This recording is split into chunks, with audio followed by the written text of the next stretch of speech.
What do you wonder? I wonder a lot of stuff. It's a really loaded question, actually. I wonder why everybody's so angry about everything. Wonder why some people get healed from sickness and others don't. I wonder how many kids I'm gonna have and when I'm gonna get married. I wonder what life will be like for my family in 5 years.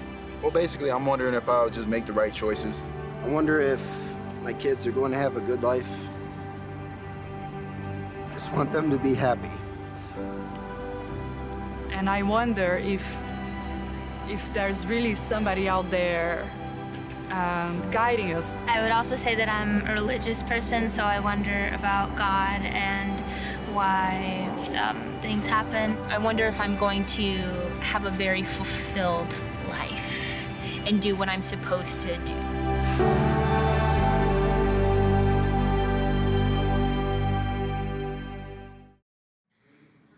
So what about you? What do you wonder? As you listen to those voices, as you listen to those questions, what are some of the things that you wonder about? And I certainly know that wonder leads to fear, right? But wonder can certainly lead to courage as well.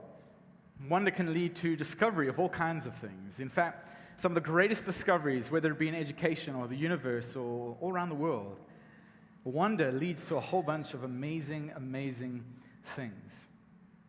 Like, I wonder if the moon is round and the sun seems to be round, maybe the earth is round as well. And I think we all wonder if there is, in fact, a God. I mean, I believe that there is a personal God. But we all wonder whether there's a God out there. And we all wonder through a very specific frame of reference that we've been illustrating through this window. That we all have this frame of reference that we look through. That we're brought up in a very specific way, and we're looking through this window to try and find out what God is in fact like. And so what do you wonder? What is it that you wonder? What comes to mind when you have some time to be able to dream and think about what is going on? Because each and every one of us wonder because our frame of reference doesn't provide us with all the answers. Right, as theists, as people who believe in God, we wonder why God allows bad things to happen to good people, why children get sick and die. We wonder through our Christian frame of reference. And if you're here today and you're a non-theist, maybe you're an agnostic or an atheist, you wonder as well. You wonder why as Christians are just so naive, right? But you wonder as well. You wonder how in the world energy and matter could have the ability to dream about the future and have the ability to wonder in itself. And I certainly think that it's one of God's greatest gifts that He's given to you and to me, is the ability to dream about the future. Be able to think about what is coming ahead, what is ahead of us. What do we wonder? And one of the things Christians have believed from the very beginning is that Christians believe that God sent someone to stand on our side of the frame of reference, to serve as a reference for us. That God sent someone to stand this side, that as we look out into the world, that there would be someone on our side to serve as a reference. So in spite of what we don't know, and perhaps what we do know, that we would know exactly what God is in fact like. And last week we had a look at this first century writer. We don't know who wrote this.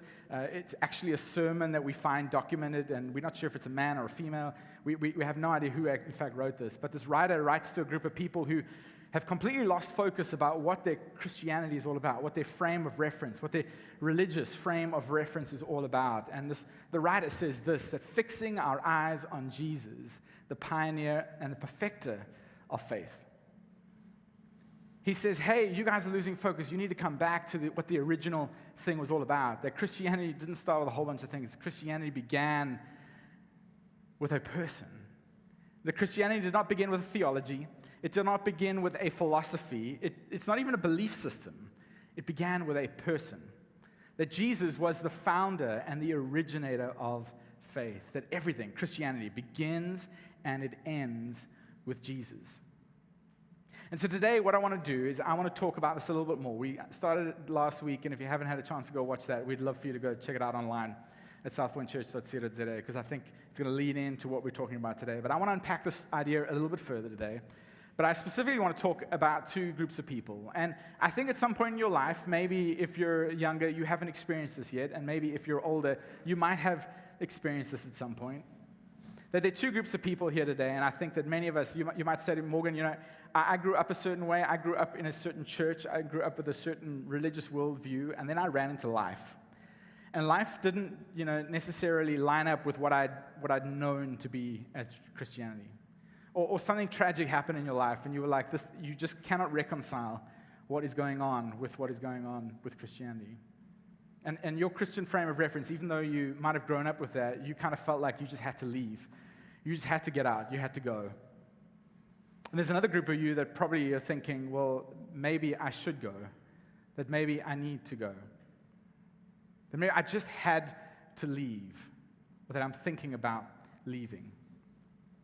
You might be sitting, something happened to you in your life, and you're kind of just wrestling with that. And for most of us, we kind of think, well, we might look at you and think, well, you're in, right? You went to the camp, you bought the book, you got the T-shirt, you're in. Your husband's sitting there, and you're thinking, he's in for life. Your wife's sitting there, and you're like, hey, she's in, and she is in for life. But in the back of your mind, you're continually having this conversation of like, what I'm experiencing in life does not line up with what I believe Christianity to be. Or what I was grown up, what the faith that I had adopted when I was a child, or when I had gone into school. That those things are not lining up for me anymore, and I'm thinking about leaving. I'm thinking about reaching for that handle at the door and going, I'm actually out of here. Many of us have experienced that through our lives, and so I want to unpack that idea a little bit more today. And I'm certainly intrigued by deconversion stories, people who have grown up with a Christian frame of reference and then they've left. I find some of those stories very interesting. Specifically, I find them very interesting because they very seldom have anything to do with Jesus. They very much have something to do with the window through which we view the world and we view and interpret life. That through this window, we can see whatever's going on there, and whatever is in our window, whatever is there as our reference point within the bounds of how we interpret life, it normally has anything to do with that. It has very little often to do with Jesus. And their experience, maybe this is your experience as well, their experience doesn't add up to the version of faith that they were raised on. Their experience of life, their experience as they move through just doesn't line up with what they were raised on, what they believed to be true. But each and every one of us can believe this, and this is certainly true, that every religion, every form of religion, doesn't matter what the religion is, every form of religion works for children, and then life happens. Then we grow up in life. We begin to get a little wiser. We go through life. You see, for many of us, as a child, and I'm not artist, but just bear with me, okay? So as a child, we end up experiencing a certain kind of experience in life. We are taught a certain way, and maybe you grew up with a Christianity. Maybe you grew up in life together, and you were taught a certain way. You were told to experience life a certain way. Perhaps you grew up in like the perfect household, and as you started experiencing life later on, suddenly life just didn't look as perfect as that belief system you had at home. Or perhaps your parents, they would take you to church, and maybe, church was part of your guys' life growing up, but suddenly you realize that, hey, they don't hold the same values that the church is teaching. And it made you question what was going on. It made you explore. It perhaps gave you permission to want to leave. Maybe a little later in life, you were taught something at school, right? You were taught something at university. Maybe you were taught something, when you went to med school or law school. You experienced some things, and your knowledge began to grow. And some of the things that you learned, they just didn't line up with perhaps the religious world that you had experienced. That you maybe sort of thought, well, my experience in life is not what I believed as a child. For many of us, this is pretty much a big one. I think many of us, especially in South Africa, we grew up in some form of Christian experience. that there was this religious experience that we had somewhere along the line. Whether it was at school, you had a religious experience at school, maybe you attended church, maybe this has been part of your life, maybe it was never a part of your life. We all have some form of religious experience. And there are some things that we experience in this frame as we look through, and regardless of what you may believe, whatever you experienced here has jaded you. It has jaded the way that you see every religious experience you go through in life. It jaded you with every religion that you might look out on. That these things that we experience in life, they have jaded your frame of reference. And that as you look out into the world, as you interpret life, as you see what's going on in the world, what is going on in here, what you learned, what you've experienced in childhood, or maybe what you experienced in church, begins to frame how you interpret and see life. Then there's this one. And I think this is a big one for many of us, because each and every one of us have this in our lives. You messed up, right? You're living with some regret. Excuse my handwriting. You messed up. You maybe even violated your own rules. You had this set of rules, and maybe those rules came from here, right? You grew up with a certain amount of rules. You had to behave a certain way. You had to live a certain way. Maybe those rules were influenced a little bit by what you learned here at school. Maybe you grew up in a really, legalistic home. And those rules, the things that you have in this block, you messed up. You violated those things. There is perhaps a season, perhaps a weekend, perhaps a chapter in your life that you wish you could go back on and you could change.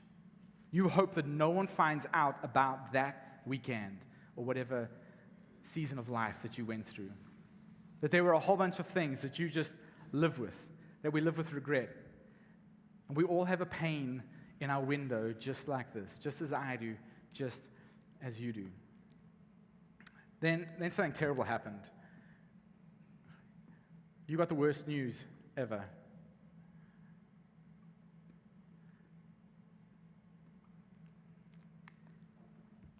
He didn't want to be married anymore. She didn't want to be married anymore. You found out it was terminal. You can't imagine life without him. You can't imagine life without her. You felt like you had a rock-solid career, like you were going to be with this firm for the rest of your life. And one day you walked in, they gave you the news, and a security guard followed you to your desk as you had to pack all your things up, and they marched you out the door. And you're still trying to figure out what happened, and you're still so angry. You're still trying to figure out what is going on. We all have pains in our lives just like that. Then there's this one, which I think we all deal with in our lives. We have some form of insecurity. And your insecurity might have come from here. Your insecurity might have come from something that happened to you in childhood. Maybe you don't know where the insecurity came from, but you're living with this insecurity and you're going through life, and every time it sort of comes up, it's kind of keeping you in like a cage, right? It's keeping you locked in and it's keeping other people locked out. Maybe it's not insecurity. Maybe it is fear. Maybe you have this fear inside of you, and it just seems to be in a much larger amount of fear than anybody else has. You have this amazing amount of fear, and you've taken something forward, you've spoken to some people about it, and you have this fear in your life that you don't understand. Or maybe it has something to do with your body and your physical appearance. Maybe there is something about you that you're the only one that notices it. You're the only one that sees it. And every time someone jokes about it or someone makes a comment about it, you kind of like laugh it off, but it's deep. It hurts you every single time it comes up. And I think we're all adults here. We can all agree to this. But one of the things that's very interesting about each and every one of us is that we all try and convince ourselves that this does not impact the way that we view and see the world. We all try and believe that, hey, this isn't exactly what is going on in our lives. We try to convince ourselves that this has nothing to do with what is going on the outside. But what's amazing to me is that it is very clear, because we can see this in other people's lives, right? Like maybe when you found out all there was, your dad's entire story, maybe it was after he passed away, or maybe your mom told you, or maybe a grandparent told you, you were like, hey, now that I know that, I understand why he was the way he was. Or maybe you get all the information about your parents' divorce.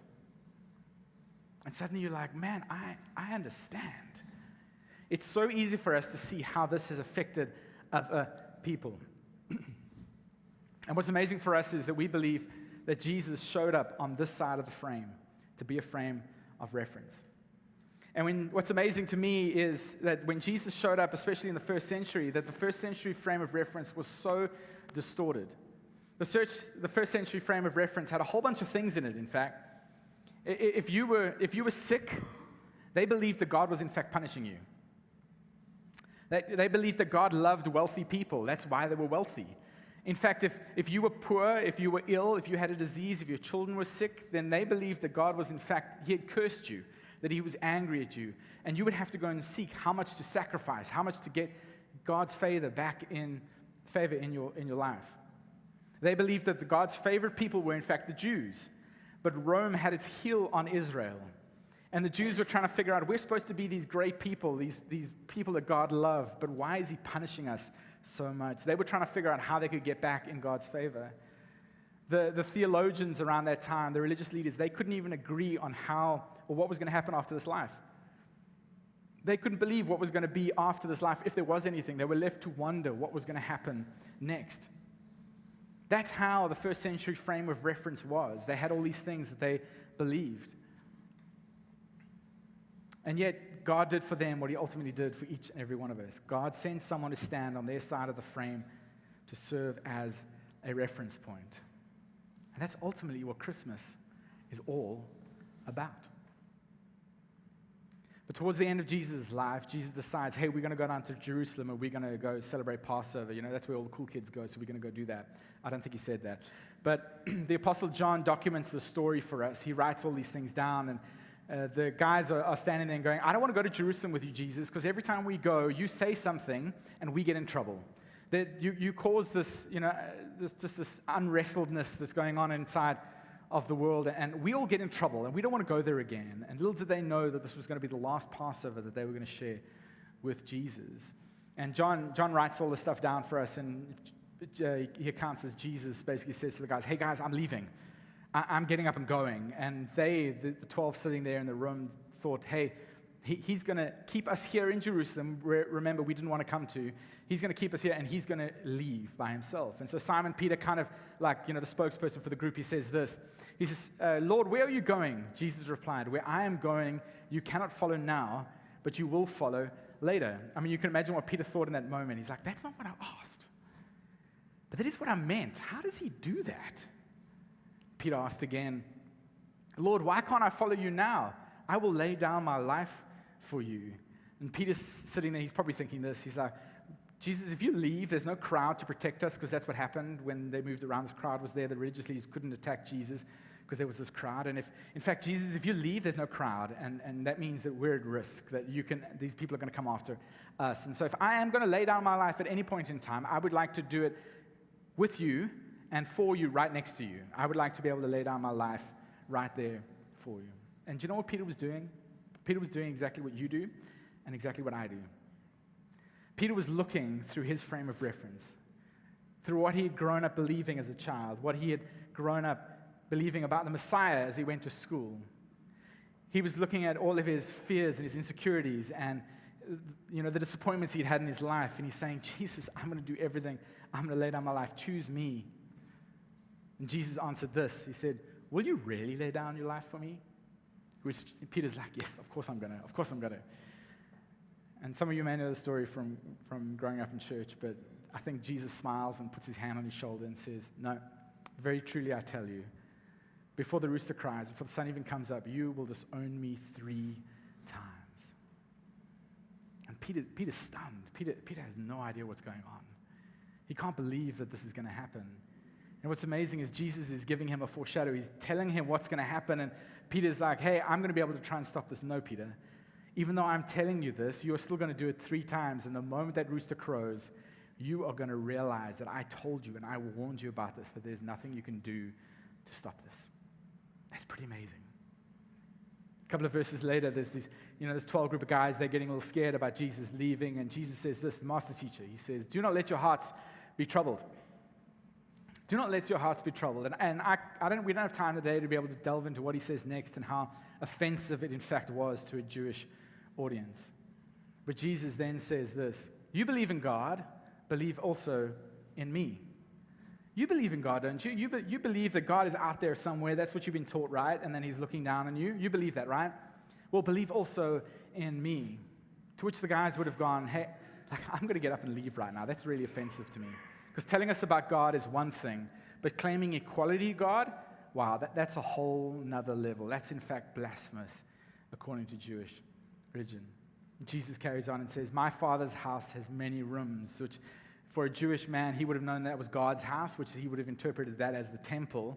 And maybe you grew up in a church, a traditional church, where God's house or Father's house was in fact the church, right? But the church doesn't have a lot of bathrooms, so I don't know how we're all going to stay here. So you've got to figure that out for yourself. My Father's house has many rooms. If that were not so, would I have told you that I'm going there to prepare a place for you? Would I have not told you that we're going there? Jesus, what are you talking about? And if I go there and prepare a place for you, I will come back and take you to be with me, that you also may be where I am. And I don't know about you, but for me, the penny drops right now. And I'm saying, well, if God's going to the Father's house, he's going to go be with the Father. That sounds a lot like he's going to be leaving this earth, which means dying. And if you're going to go there and then come back and fetch me and then take me with you, that means I'm not so sure if I want to do this anymore. I don't know if the penny dropped for the disciples there, but they're still trying to figure out what is going on here. Jesus carries on and says, you know the way to the place where I am going. And they're like, no, Jesus, you keep making us out to be these amazing theologians. We have no idea what's going on. We really don't have any idea what's going on. So Thomas puts up his hand, maybe he just blurts out. He says, Lord, we don't know where you're going, so how can we know the way? Jesus, if we want to follow you somewhere, we need to know how to get there. We're just fishermen and tax collectors. We are not theologians. We have no idea about where you're going. But if we want to go there, we need to know where that is. So where is it? Show us the way. And this next phrase that Jesus says has become very famous now, but it certainly has been taken, it has perhaps been ripped out of context for many people, and it has been used by the church. And maybe if you've heard this phrase and that was one of the reasons why you left church, I completely understand that. But there's this phrase, and I think that the church has used it for so long to stiff-arm people, to keep people away and keep people out. But that's not what Jesus is doing here. Jesus is coming along, and what Jesus says next is so amazing, because he's like, hey, I'm not trying to keep people out. I'm trying to let you know that everybody's welcome, that everybody's in, that I've come to your side of the frame of reference to be a point of reference, that when you look out and you experience life, that I'm here, that everyone experiences it the same way. Jesus answered Thomas and said, I am the way and the truth and the life. I am the way, the truth, and the life. Thomas, stop looking through this window. Stop looking out there. I am here. The way you're looking for is right in front of you. I'm in the room with you. Jesus would say, fix your eyes on me. I am right here. You know the way. And then he does that equality with God thing, and he says this, no one comes to the Father except through me, which wasn't a like, ha, ha, ha, you've got to get in a line behind me, otherwise you can't get to Jesus. That wasn't what that was about. This was, in fact, a statement of equality, not exclusion. He's saying to people, hey, everyone gets in the exact same way. Jesus carries on and says, if you really know me, you will know my Father as well. That if you really know me, you will know my Father as well. And he says, from now on, you do know him and you have seen him. So Jesus, what you're saying is if we want to know what the Father's like, then we need to look at you. That's exactly what I'm saying. But Jesus, no. And these guys are probably very literal. They're probably still standing there and saying, no, Jesus, we want to see God. We want to see him physically with our own eyes. And Jesus is saying, no. You have seen him because you have seen me. And I just want to take you out of the story quickly because I know some of you are falling asleep and getting, this is just too deep. It's too much scripture for you. And I just want to take you to something completely different quickly. And I don't know if you've ever seen this phrase or maybe you've heard this phrase, but there's a phrase that goes around called textual criticism. Anybody heard of it? No, I didn't think so. So textual criticism, just really quickly on the side, is a science by which people use to determine whether an ancient document is reliable or trustworthy. Okay, so it's reliable or trustworthy. People, in the first century, very few people could actually read, and there were even fewer people who could in fact write. And so anything that was written down became very, very valuable. And so it was copied, it was often kept very secret, it was locked away somewhere. Only very few people had access to that. The things that were written down were very, very important. In fact, they carried a whole bunch of authority. In fact, it's true of this today, and maybe you can relate to this. You're having a conversation with someone, and you're sharing your opinions, and someone's sharing their opinions, and someone says, well, I read this in an article. It doesn't matter who wrote that. It doesn't matter what the topic of that article was. The fact that it's in an article immediately gives it a whole bunch of weight, right? We experience that today as well. But imagine what it was like when very few people wrote and very few people could, in fact, read. And so the idea of textual criticism, trying to determine whether a document is reliable or not, one criterion of that is the criterion of embarrassment. The criterion of embarrassment. Now, some of you are wondering, well, what happened to the sermon? I understand that. Some of you don't even like sermons, so maybe this might be the most fascinating part of today. I don't know. But the criterion of embarrassment is something very interesting, and it's these guys use it. If any account that they might find, anything that's written in ancient literature, in biblical texts as well, but anything that is written about, if it would seem embarrassing to the author, then it is normally decided as to be true, because no one would intentionally write something embarrassing about themselves. So someone will read something and be like, well, that seems to be embarrassing to the author. That seems to be, maybe the author's written themselves into a story, and they've written something, and they don't seem so bright. They don't seem like they're a full box of chocolates. They're kind of on the side. And they might look at that and go, well, the guys who are doing textual criticism would go, that's probably what happened.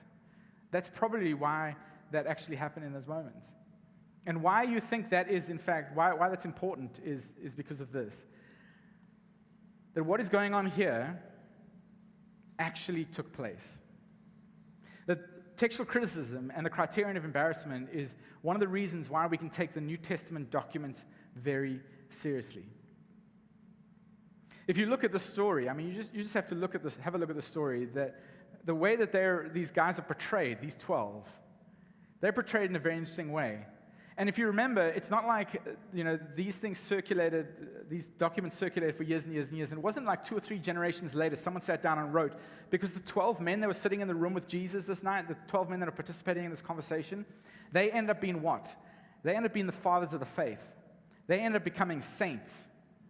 So there's no way that someone 2 or 3 generations later would in fact write this down and go, well, these guys were clueless and confused the whole time, and, paint them out to be a bunch of dimwits. That's not what they would do. And I need you to listen to me. The reason they presented as clueless and confused is, and this is very important, is because they were clueless and confused.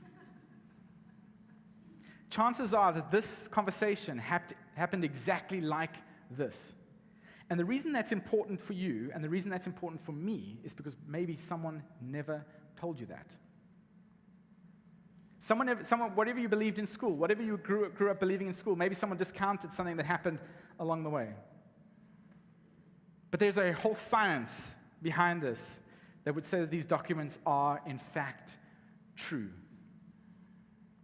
Any more questions about textual criticism? No. Okay, so let's go back to the story. So these guys, they're clueless and confused. They're walking around, they're going back and forth, they're trying to figure out what's going on, and they're very literal in how they're interpreting this. And so Philip says this. Philip says, Lord, show us the Father, and that will be enough for us. Again, he's like, I just want to see God. Just show us God. Jesus, help me see clearly in spite of my sin. Help me see clearly in spite of my education, whatever I grew up believing. Help me see clearly in spite of my childhood, or my fears, or my insecurities. I just want to see God in spite of all of this, in spite of whatever I've grown up believing in, whatever hurt, whatever insecurity, whatever I might believe about myself. I just want to see God. I just want to see God, and I want to know if God loves me, if God likes me even. And Jesus answered this way. Jesus said, don't you know me, Philip, even after I've been among you such a long time? And then he says something that, again, is kind of a little contentious in the Jewish community. He says, anyone who has seen me has seen the Father. He's saying, Philip, stop looking through this window. Stop looking out there. I am right here in the room with you. I am standing right in front of me. If you want to see God, you just need to look at me. You need to have a look at me. Stop looking through everything that has gone on in your life. Stop looking through this frame of reference. I'm right here. I'm right in front of you. To summarize what Jesus was saying, he's basically saying this, that your Heavenly Father wants you to see. That's why he sent me. Stop looking out there. I'm right here. I'm standing on this side of the frame of reference. You want to know what God is like? Look at me. I am right here in the room with you. And then what Jesus says next is, I think, very, very valuable. And perhaps you're someone and you're kind of reaching for that door and you want to open and you want to leave and you're just not leaving because you don't know what you're going to tell your husband, your wife, your cousin, your friends. You have no idea. Maybe you've been on the outside for so long and you're wondering how you can get back in. Or maybe you've never been in at all and you want to know how to get in. This next statement is what it's all about. Jesus says this, believe me. Believe me. Everybody else is secondary. Everything else is secondary. You want to know where your clarity comes from? Look at me. Believe me, not what's happening in that window, not what you've grown up believing is your frame of reference. He says, believe me when I say that I am in the Father and the Father is in me. Now, if you're kind of drifting away, you're counting lights or whatever, I need you to listen to this because this very next statement is very important. In fact, some of you don't even know this is in the Bible. If you have never read the New Testament, you might never have stumbled about what came next. And some people, and I'm sorry for this, but some people have never told you about what comes next. In fact, what comes next might, not knowing this might have been the reason you left, that you just had to go. You see, Jesus didn't ask his followers just to believe blindly in him, or just have faith in faith, or believe in whatever it is that you were handed as a child, or that you grew up believing as a teenager. And he's not asking us that either. He says this, or at least believe on the evidence of the works themselves. Or at least believe on the evidence of the works themselves. Maybe no one ever told you that.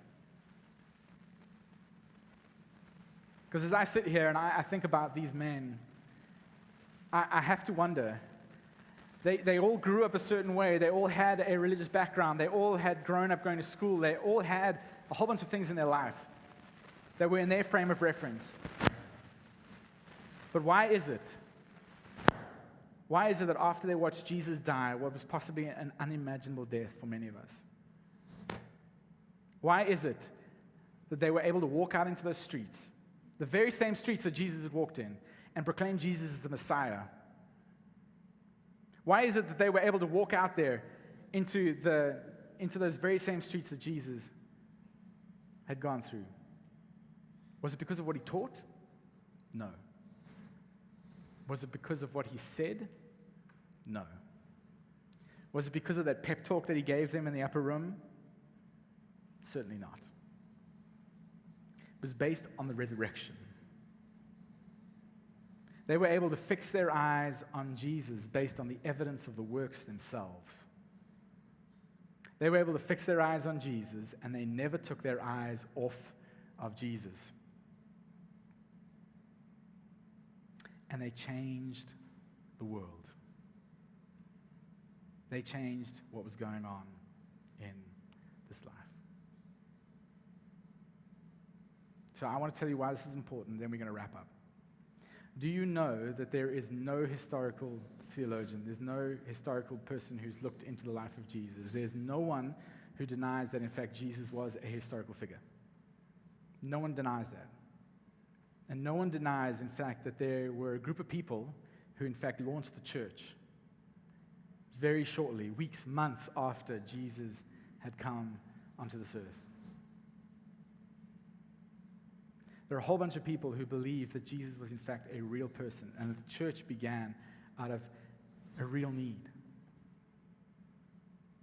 And what were they doing as a group of people? They were fixing their eyes on Jesus. They were fixing their eyes on the one who had come and given their life, his life for them. And maybe you'd never grown up hearing that part, but it was based on the evidence of the works themselves. Because when they saw him alive, they fixed their eyes on Jesus. And Jesus' point is simply this, and maybe if you're thinking about leaving, or you're going to face thinking about leaving, if you're younger and you haven't faced that point yet, and you might be going to school and you're going to figure something out, and maybe you want to leave, Jesus' point is simply this, that if you look past me, if you stop short of me, or if you take your eyes off of me, you may miss the Father. That if you look past me, if you stop short of me, or you take your eyes off of me, you may miss the Father. That I'm in fact as close as you're ever going to come to knowing what God is in fact like. And so if you've wondered, and then you've wandered, and you've walked away somewhere, here's something that I think that is useful for you to be able to ponder. What was the faith that you lost, fixed on, and fastened to? What was the faith that you lost, fixed on, and fastened to? And if you're thinking about walking out that door, if you're thinking about leaving, what is the faith you're losing, fixed on, and fastened to? Is it the church? You were never meant to fix your eyes on the church. Is it some version of Christianity that mislabeled people? Maybe it dissed science, it pushed science away. You're never meant to fix your eyes on a version like that. Are your eyes fixed on something in the Old Testament? Just regarding the Old Testament, you know the Old Testament is kind of like a plane that Jesus landed. He got everyone off the plane, and then the Romans came along and they destroyed the terminal. If your eyes are still fixed on something in the Old Testament, Jesus would come along and say, I understand that. I understand how you were raised. I understand how you were taught. But it's a new day. Fix your eyes on me. Or maybe your eyes are fixed on a kind of version of Christianity that wonders, hey, how does a good God allow bad things to happen to good people? I think Jesus would smile and he'd say, are you kidding? God allowed the worst possible thing to happen to the best possible person. I don't know where you got that idea from. You certainly didn't get that from God. But fix your eyes on me. So what I want you to do between now and Christmas time is I want you to find a copy. I want you to borrow a copy. Do not steal a copy. But you can download a copy of the New Testament. And I'd love for you to read the book of Luke. And while you're reading the book of Luke, I would love for you to try and tune all of this out. I'd love for you to try and read the book of Luke and say that I had some form of religious experience growing up. I have some insecurities and fears. I have some schooling that influences how I believe in things. I have some tragedy in my life. Would you be able to set those things aside as you read the book of Luke? Maybe you set aside some of your hurt. You set aside some of your doubt. Set aside some of your skepticism that you might have. And just read the book of Luke. And fix your eyes on Jesus. Because here's the bottom line. We will all wonder. And we will always wonder. But in the days of Caesar Augustus, the son of the divine Julius, God sent his son into this world to be the light of the world. See, God sent Jesus to stand with us so we wouldn't wonder where we stood with him. And that's the one thing we never, ever have to wonder about. Let me pray for us.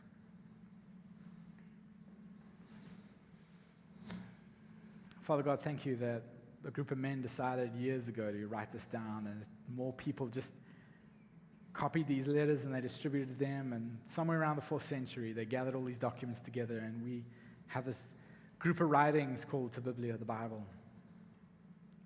And Father, I confess and I ask for forgiveness for the fact that me and people who do what I do, we make this complicated. We look to other things, we push people to other things, we look to loopholes and all kinds of little hurdles they have to jump over. When Heavenly Father, we all get in the same way. It's all about equality. that your son came to stand on our side of the frame. That was we try and figure out our hurt and our disappointments. Heavenly Father, we're to fix our eyes on your son, Jesus. Well, Father, I pray that between now and Christmas, that the people who are they're thinking about leaving, they're thinking about walking out the door, maybe they're just trying to figure out what is going on with this whole Christianity thing.